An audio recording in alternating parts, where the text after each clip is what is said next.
Donc, maintenant, comment est-ce qu'on fait l'inférence? Donc en fait, on veut traduire, cette phrase-là en français et on a, préalablement entraîné notre modèle. Vous vous souvenez que notre modèle était entraîné, par exemple, sur The Cat is Small, mais il y avait plein de phrases. Donc en fait, l'architecture globale qui a consisté à optimiser, les feed-forward, les multi-threads, les KV et cetera, a été fait plein de fois sur plein de phrases. Maintenant, on veut faire de l'inférence pour utiliser le modèle qui a été entraîné. Donc on a une autre phrase, là, "The dog was big", par exemple.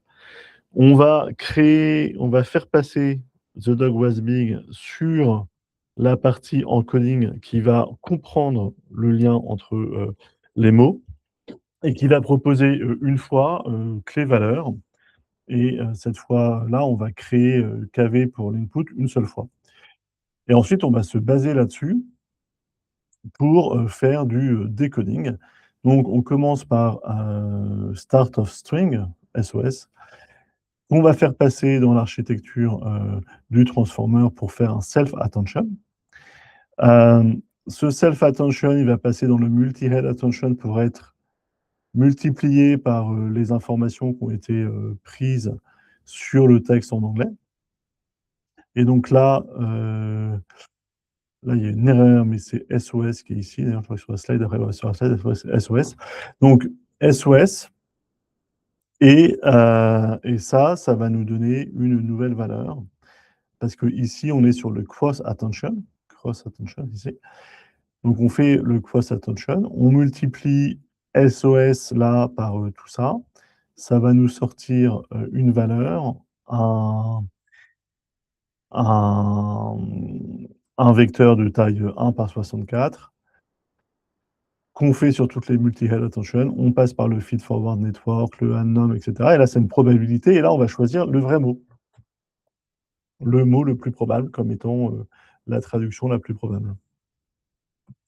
Et ce token ici, et c'est là où on a le côté, génératif récursif, le token qui est sorti va être rajouté en entrée de la phrase, heu et ensuite, on va faire passer SOS suivi du premier token qui a été choisi dans le système et ici, on a, SOS et le token numéro 1 et le vecteur grandit. Il est passé de 1 512 à 2 512 et on le multiplie par les mêmes poids qui ont été, qui avaient été, déterminés, lors de la lecture de la phrase en anglais et donc le 1er mot choisi, en français, va être complété par le deuxième mot, choisi, le deuxième token et ce deuxième token va, de la même manière remonter et on va avoir un cross attention et la, sélection d'un nouveau mot.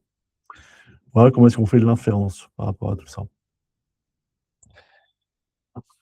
Mais il va falloir qu'on parle du poids, de tout ça. Je vous en parle dans ma prochaine vidéo.